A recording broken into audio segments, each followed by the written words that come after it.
Hi students, तो हम चलते हैं कुछ न्यूमेरिकल करते हैं। लास्ट टाइम हमने किया था सुपरपोजिशन प्रिंसिपल। ठीक है, तो कुछ न्यूमेरिकल्स हैं जस्ट चार्जेस के ऊपर है। तो देखिए आपके पास क्वेश्चन नंबर 1 है। यहाँ पे कहता है 4 point charges Q A is equal to 2 microcoulomb, Q B is equal to -5 microcoulomb, Q C is equal to 2 microcoulomb and Q D is equal to -5 microcoulomb. Okay, तो these are 4 charges are located at the corners of a square ABCD। ठीक है, तो चलिए हम इसका बनाते हैं, diagram बनाते हैं। तो ये चार हमारे पास चार्जेस हैं। Are located at the corners, तो एक स्क्वायर ABCD के कॉर्नर्स पर लोकेटेड है। ऐसे हमारा ये एक स्क्वायर ले लिया मैंने। ठीक है, ABC एंड D। ओके, तो दिस इज स्क्वायर ABCD। तो इसके चारों कॉर्नर्स पर ABC एंड D यहाँ पर चार्जेस हैं QA। तो इस चार्ज का नाम QA है, इस चार्ज का नाम QB, QC and QD। Okay, QA कितना है 2 माइक्रो कोलम, QB कितना है -5 माइक्रो कोलम, QC कितना है 2 माइक्रो कोलम, QD कितना है -5 micro coulomb. Okay, ABCD of side 10 centimetre. तो इसका जो साइड है, ठीक है, स्क्वायर का साइड, ऑल साइड सेम। तो ये भी 10, ये भी 10, ये भी 10 centimetre. What is the force on the charge of 1 micro coulomb placed at the centre of the square. तो कहता है कि क्या फोर्स होगा अगर हम 1 माइक्रोकोलम का चार्ज इसके सेंटर पर प्लेस करेंगे। ठीक है, तो मैं इसका पहले डायगोनल्स ड्रा करता हूं। ये हमारे पास डायगोनल्स हैं। ओके, तो ये सेंटर है, सेंटर ऑफ द स्क्वायर, ये पॉइंट। तो इस पर अगर 1 माइक्रोकोलम का charge centre of the square place किया जाए तो बोलो इस चार्ज पे कितना फोर्स लगेगा। ठीक है, तो इस चार्ज पे कहां कहां से फोर्स लग रहा है। QA चार्ज भी लगा रहा है इस पे फोर्स, QB चार्ज भी लगा रहा है, QC चार्ज भी इस पे फोर्स लगा रहा है और QD। ठीक है, तो चारों चार्जेस इस पे फोर्स लगा रहे हैं। ओके, तो देखते हैं कितना आता है वो फोर्स। सो सबसे पहले आप चार्ज A और चार्ज QA और जो सेंटर में है 1, तो इसका आप फोर्स निकाल सकते हो। ठीक है, तो वो फोर्स कैसे मिलेगा आपको, force between any 2 point charges that is given by Coulomb's law. तो that will be F is equal to 1/4 pi epsilon naught QA into, इस चार्ज को अगर Q0 मानो आप, Q0/r², जो डिस्टेंस है इनका। ठीक है, तो ये 10 सेंटीमीटर है। इसका हम जो इसका सेंटर यहां से यहां तक, तो हाफ डायगोनल, इसका पहले हम डायगोनल निकालेंगे। ये भी 10, ये भी 10, इस ट्राइंगल को, इस वाले ट्राइंगल को मान सकते हो आप। तो आप ये वाला C और A का डिस्टेंस निकाल सकते हो, हाइपोटेन्यूज। उसके बाद उसका आधा कर दीजिए तो आपको R मिल जाएगा। ठीक है, यानी separation between charge QA and Q0 1 coulomb और। ठीक है, तो आप इस फॉर्मूले से यानी कोलम्स लॉ से आप फोर्स निकाल सकते हो। ठीक है, तो हमें जस्ट क्वेश्चन में बोला गया है कि ओवरऑल नेट फोर्स कितना है इस पे। तो हमें ऐसा नहीं करना है, हमें डायरेक्टली इसको पहले देखना है क्या यहीं पे कुछ फोर्सेस कैंसिल वैंसल तो नहीं हो रही है, क्या कहीं से अपोजिट फोर्सेस तो नहीं है। तो जो इक्वल एंड अपोजिट फोर्सेस होंगे वो पहले ही, उनको लेना ही नहीं है। तो देखिए QA चार्ज जब इस पे फोर्स लगाएगा तो फोर्स का डायरेक्शन क्या होगा। ठीक है, QA से Q0 ऐसे इस लाइन पे होगा। तो कितना है QA चार्ज 2 माइक्रोकोलम है। उसी side opposite side C point पे भी Q जो है Q2 QC दैट इज 2 माइक्रोकोलम।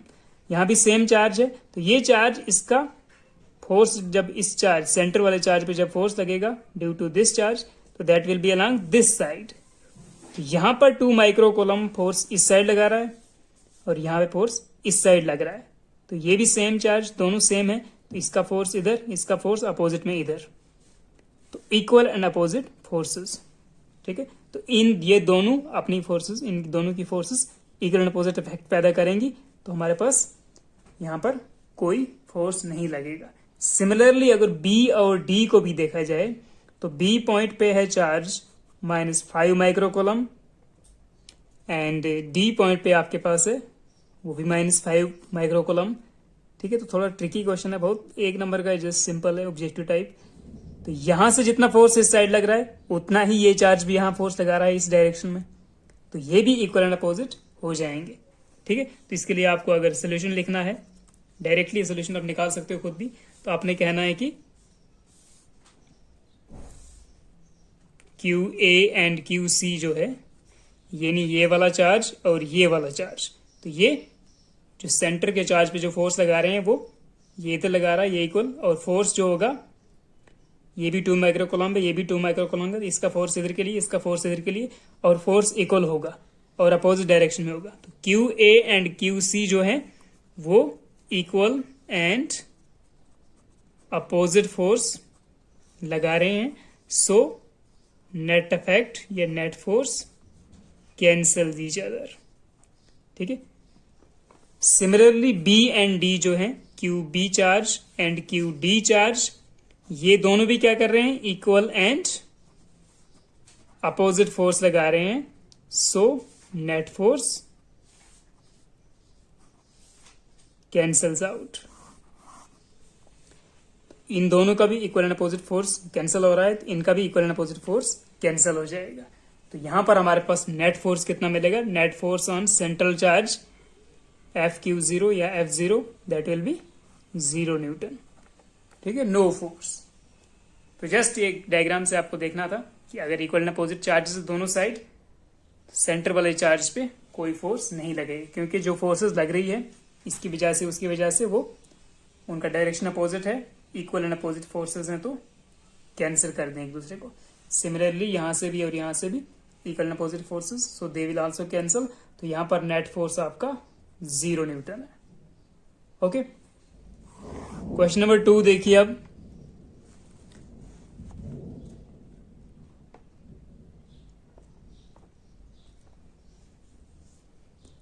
कहता है an infinite number of charges, तो बहुत सारे लार्ज नंबर ऑफ चार्जेस हैं, each of equal to 4 microcoulomb, तो हर चार्ज का वैल्यू है 4 microcoulomb, are placed along x axis at 1 metre, x is equal to 2 metre, x equal to 4 metre, x equal to 8 metre and so on. ठीक है, तो पहला जब starting point है, स्टार्टिंग पॉइंट से यानी ओरिजिन से 1 मीटर दूर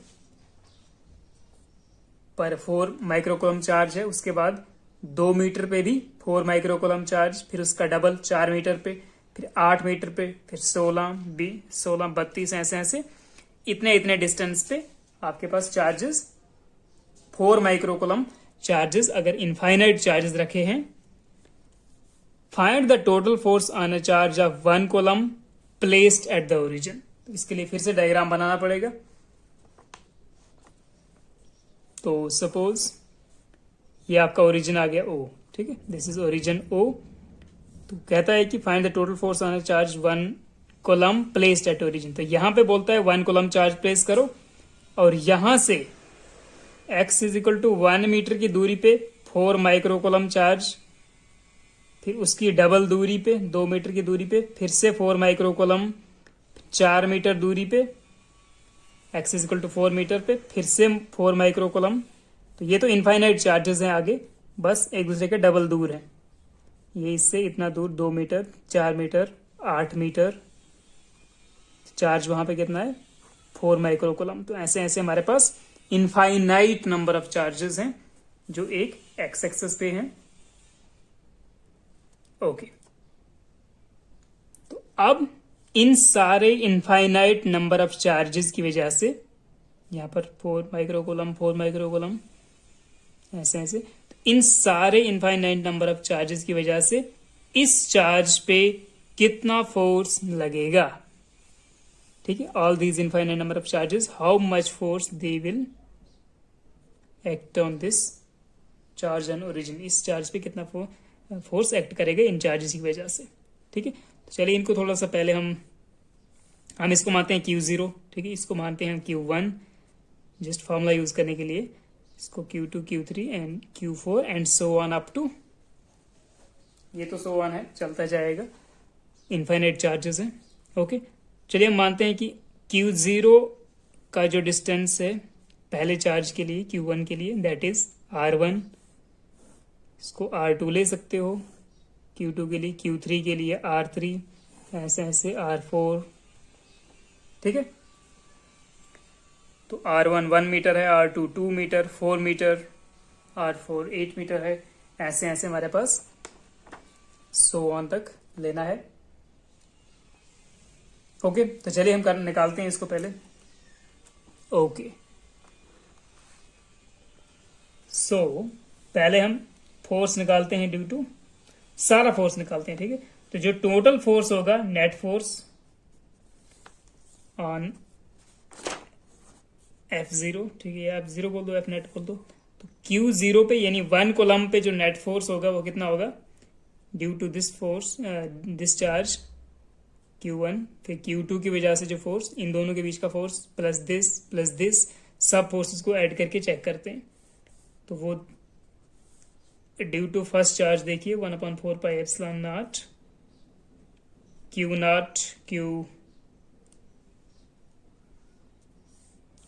Q नॉट लिखता हूं मैं, Q1 भी लिख सकते हो, Q1 Q not upon R1 को square plus 1/4 pi epsilon not Q1 Q0 upon R2 का स्क्वायर प्लस, ठीक है। तो सभी के पास यही फॉर्मूला लगने वाला है, Q2 Q0 अपॉन R3 का स्क्वायर प्लस ऐसे ऐसे 1/4 pi epsilon not Q3 Q0 upon R4 का square plus so on up to infinite terms, ठीक है।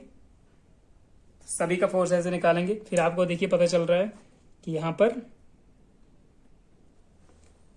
1/4 pi epsilon not coulombs constant सबके पास सेम है और Q नॉट भी सबके पास सेम वैल्यू होगा, ठीक है। और जो Q1 यहाँ पे Q1 है, ये Q2 है, ये Q3 था, Q4, Q1 Q2 Q3 Q4, तो ये भी infinite number of charges equal to 4 micro coulomb. तो ये भी सबके साथ सबके पास सेम ही था, ठीक है। तो ये वैल्यू 1 कोलम होगा, Q0 का वैल्यू Q0 1 कोलम है, और Q1 Q2 Q4 Q3 Q4 सब लास्ट तक this will be 4 micro coulomb. तो इसको हम लिख सकते हैं 1/4 पाई एप्सिलॉन नॉट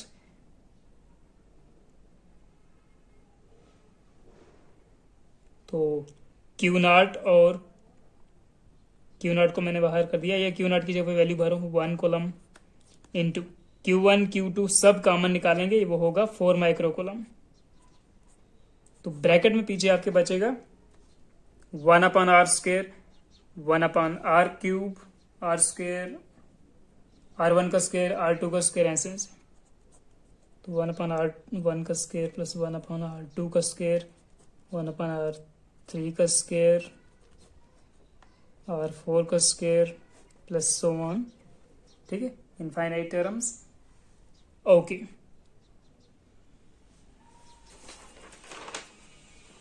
अब इसको देखते हैं।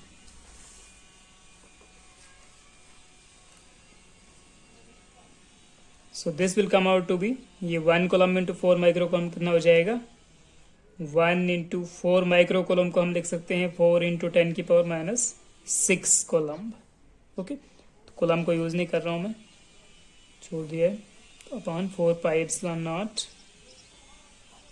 1/r1 कितना था, R1 is the distance between Q1 charge, test charge Q0 1 coulomb, और जो पहला डिस्टेंस था यानी पहला चार्ज Q1, तो वो था R1। तो R1 था 1 मीटर, फिर दूसरा 2 मीटर पे है, तीसरा 4 मीटर पे, फिर 8, फिर 16 मीटर पे। तो पहला हो जाएगा 1 का स्क्वायर प्लस दूसरे का जो डिस्टेंस था, तो यहाँ से यहाँ तक है 2 मीटर, तो 1/2 का स्क्वायर प्लस 1/4 का स्क्वायर, ठीक है, इसका डबल डिस्टेंस है, प्लस 1/8 का स्क्वायर प्लस 1/16 का square plus so on. Okay, तो 1/4 पाई एप्सिलॉन नॉट आपको पता ही है, coulombs constant that is 9 into 10 की पावर 9 इंटू 4 इंटू 10⁻⁻6, अंदर क्या बचेगा 1/1 का स्क्वायर प्लस 1/2 का स्क्वायर प्लस 1/4 का स्क्वायर प्लस 1/8 का स्क्वायर प्लस सो ऑन। ठीक है, तो ये आ जाएगा, this will come out to be 36 into 10⁻9 में से 6 के तो 3, ब्रैकेट में आपके पास ये चीज जो है ना, इसका सारा सम होता है, इसके लिए फार्मूला होता है, इसको बोलते हैं ज्योमेट्रिक प्रोग्रेशन। क्या बोलते हैं? Geometric progression. 11th क्लास के मैथ में आप पढ़ेंगे दो चीजें, एपी एंड जीपी, या हो सकता है आपने क्लास 10th में ये चीज पढ़ी हो। तो इसको बोलते हैं अर्थमेटिक प्रोग्रेशन एंड इसको बोलते हैं ज्योमेट्रिक प्रोग्रेशन। ठीक है, तो 1/1 का स्क्वायर, उसको डबल का स्क्वायर, 1/ उसका डबल का स्क्वायर, उसका डबल, तो इस फॉर्म का जो एक सीरीज बनता है उसको बोलते हैं जियोमेट्रिक सीरीज या ज्योमेट्रिक प्रोग्रेशन। ठीक है, और उसका जो सम होता है, that sum is equal to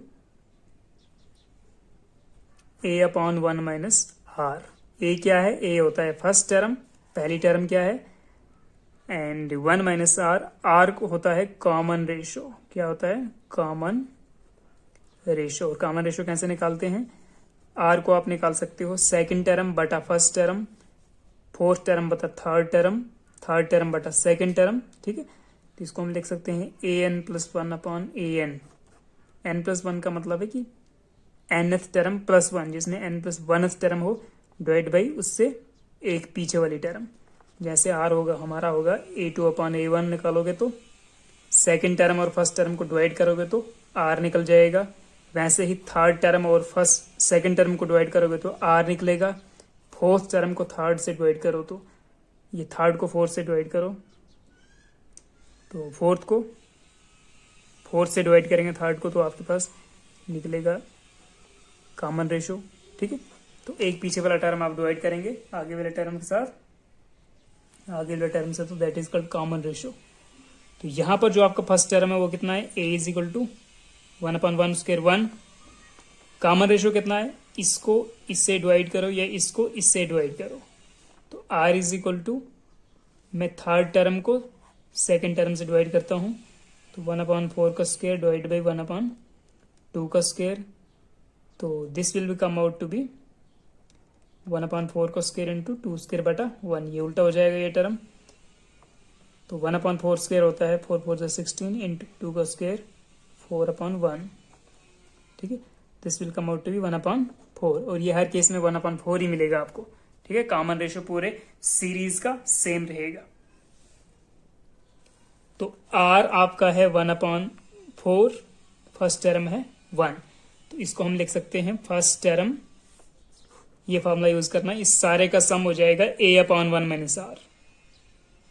तो a is the first term upon 1 minus r, r is the common ratio 1/4, तो इस सारे का सम आ गया a/1 - r is equal to 36 into 10⁻3, bracket में आपके बचेगा 1/4, 1 = 4 - 1 3, 3/4 हो जाएगा।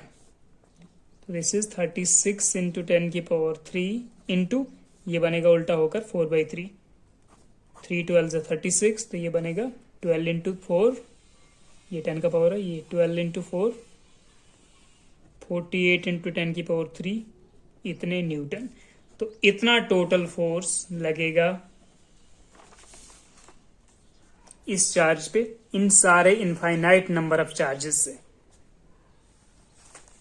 ओके, तो इसको आप फिर अगर डेसिमल में लिखना चाहते हैं, 1 डेसिमल प्लेस, ठीक है, तो 4.8 इंटू 10⁻4 न्यूटन, यहाँ पर एक पावर करना पड़ेगा इंक्रीज। तो this is your net force on the charge Q0 due to infinite number of charges, जो कि 4 माइक्रोकूलम के सारे इनफाइनाइट चार्जेस हैं, अगर वो एक्स एक्सिस पे रखे हुए हैं। ठीक है, तो ये था हमारा एक दूसरा क्वेश्चन। नेक्स्ट क्वेश्चन पे चलते हैं। नेक्स्ट क्वेश्चन देखिए यहाँ पे, अब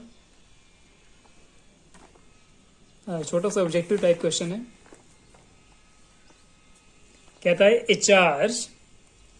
charge Q1 exerts some force on a second charge Q2। ठीक है, चलिए इसको मैं एक चार्ज लेता हूँ Q1, दूसरा लेता हूँ एक पॉइंट चार्ज Q2। तो कुछ ये बीच में डिस्टेंस R लिया, तो यहाँ ये Q1 जो है उस पर कुछ फोर्स लगा रहा है और उस फोर्स का डायरेक्शन इस तरफ होगा Q21 वेक्टर। ठीक है, तो ये Q1 इस पे कुछ फोर्स लगा रहा है, लेट एनी फोर्स, ये कुछ फोर्स एक्सर्ट कर रहा है, लगा रहा है। A third charge Q3 is brought near to Q2। तो कहता है Q2 के नजदीक एक तीसरा चार्ज कोई हमने लिया। ठीक है, एक तीसरा चार्ज इसके नजदीक लिया Q3। अब बोलो भाई जो फोर्स Q1 लगा रहा है Q2 पे, या इन दोनों के बीच में जो फोर्स है वो फोर्स अब क्या होगा, क्या वो फोर्स बढ़ेगा, कम होगा? ठीक है, then the force exerted on Q1 exerted by Q1 on Q2, Q1 ने जो इस पे फोर्स लगाया Q2 पे, ये फोर्स जिसका डायरेक्शन उस तरफ है, राइट साइड की तरफ, इसी लाइन के अक्रॉस। तो बोलो भाई ये फोर्स जो है अब ये क्या कम हो जाएगा इस चार्ज के Q2 के नजदीक लाने से, या बढ़ेगा, क्या होगा? तो ऑप्शन है आपके पास, the force exert by the Q1 on Q2 will decrease, increase, remains the same, या नन ऑफ दीज। ठीक है, तो देखते हैं कि ये कौन सा ठीक है। ठीक है, तो सबसे पहले आपको पता ही है कि ये सेंट्रल फोर्स होता है। इसके नजदीक जितना भी चार्ज लाओगे आप, तो जो इन दोनों का वैल्यूज है, magnitude of these charges, force will depend on those and उनका डिस्टेंस। ठीक है, तो या तो आप इन चार्जेस का वैल्यू इंक्रीज डिक्रीज करो, जो होता है ना फॉर्मूला आपका 1/4πε0 Q1 Q2/r², तो वो तो किसी तीसरे चार्ज पे बेंड ही नहीं करता है। ठीक है, तो इसको आप इसके नजदीक लाओ, Q3 को इसके नजदीक लाओ, तो इन दोनों के बीच में जो फोर्स है, ठीक है, ये इस पे लगा रहा है या ये इस पे लगा रहा है, that force is independent of third charge. ठीक है, तो इसके नजदीक लाओ फोर्स, ये नया चार्ज, कोई फर्क नहीं पड़ेगा, बस इसमें चार्ज ऐड नहीं करना इन दोनों पे। अगर इनमें इंक्रीज करते हो चार्ज, फिर तो फोर्स बढ़ेगा ही बढ़ेगा, या इंक्रीज अगर यहां से चार्ज लेते हो, कम करते हो चार्ज, तो डिक्रीज भी हो सकता है। लेकिन इसके सराउंडिंग में कोई और चार्ज लाने से इन दोनों के बीच के फोर्स पे कोई इफेक्ट नहीं पड़ेगा। ठीक है, तो हम लेंगे कि दैट विल रिमेन सेम। तो ऑप्शन सी आपको इसमें याद रखना है। ठीक है, जब किसी एक दूसरे चार्ज को हम नियर बाय लेते हैं दूसरे चार्ज के, किसी दो चार्जेस के या कुछ, तो उन दोनों चार्ज के में जो अर्लियर फोर्स था, तो किसी तीसरे को सराउंडिंग में लेने से कोई इफेक्ट नहीं पड़ेगा। ओके, चलिए मिलते हैं नेक्स्ट लेक्चर में। नेक्स्ट लेक्चर में हम करने वाले हैं कंटिन्यूस चार्ज डिस्ट्रीब्यूशन।